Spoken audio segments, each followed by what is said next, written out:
Hey guys, back again with some DC Universe Classics figure reviews. We're going to start off today with Flash. Bear with me, I'm feeling a little under the weather, so I'm a little stuffed up, and I'm trying to get these done. They're probably going to be fairly quickly. I don't have a whole lot of voice left. But we got some good stuff coming up this week. Alternity Starscream and Skywarp should be here. I was expecting them to be here tomorrow, and then I realized that today was a holiday. So my fault, as they should be here Wednesday. And just trying to get back in the swing of things. It's been kind of a really busy few weeks here. So I figured we'll fill some time with some of these DC figures I've been collecting. We'll start off here, obviously, with the Flash. This is the Barry Allen version of the character. He's also been not Alan Scott, I was going to say Jay Garrick, but Jay Garrick wore a different outfit. Wally West wore a very similar red jumpsuit, as did Bart Allen when he was the Flash for a very brief time.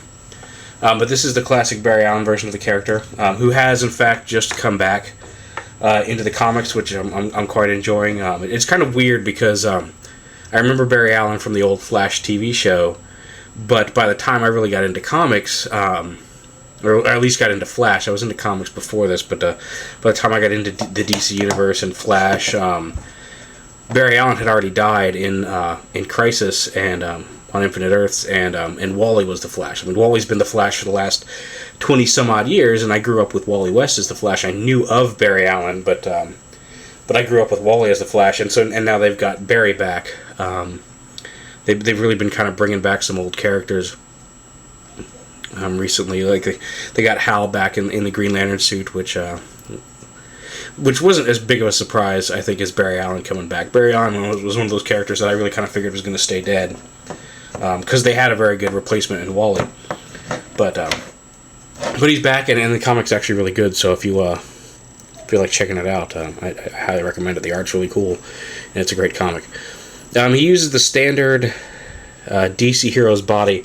You can see here on Green Lantern, there's pretty much a standard body that they use. You know, there's obviously some little differences, like the wings on his boots and the boot sculpt, but the base body is the same on all of these. They've got like a main male body, a young male body, and then like a standard female body, and that's about it. That they just make various variations on, and aside from the Collect and Connect figures, and we'll review one of those later in just a bit. But anyway, you see the standard basic body. It does have several points for articulation. It's got the head, shoulders, bicep swivel, hinged elbows, wrists. It does have a nice little ab crunch, is what they call it. A hinge there in the mid-abdomen, a waist. You got some movement on the legs, thighs, knee, and the ankles are on a hinge, and I think even on a ball joint on the bottom there, because there is a little bit of movement this way as well. But a very nice representation of the Flash, and I think it's a little easier for DC to get away with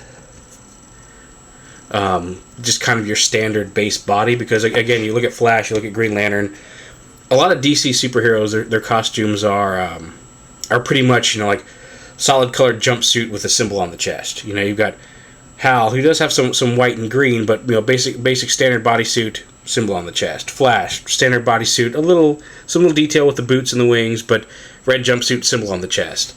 Batman has the cape and the cowl, and the utility belt, but gray jumpsuit, symbol on the chest.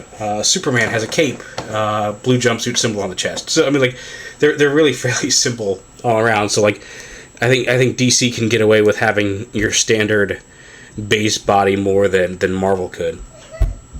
And maybe I'm wrong about that. I haven't really looked at a lot of Marvel. Marvel has a lot of similar, you know, just different colored jumpsuits, although they have a little bit more variation in design.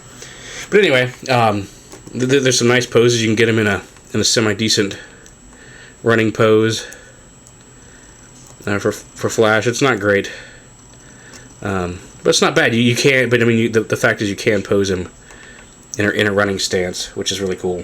That was his leg back, and very appropriate for Flash. People complain about the articulation being a little limited, and it is to some degree, but you can get some pretty decent poses out of him if you're trying. And they are, regardless of the fact that they use this, the same base mold for a lot of them. They are fairly decent and very iconic representations of the characters. So,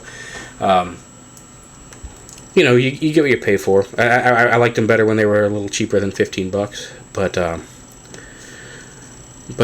they're nice representations. I don't plan on going nuts. I've got Flash. I'm collecting the Green Lanterns, and I'm collecting some of the Superman figures, and that's about it. I'm not going whole hog on collecting DCUC. But there is DC Universe Classics Flash.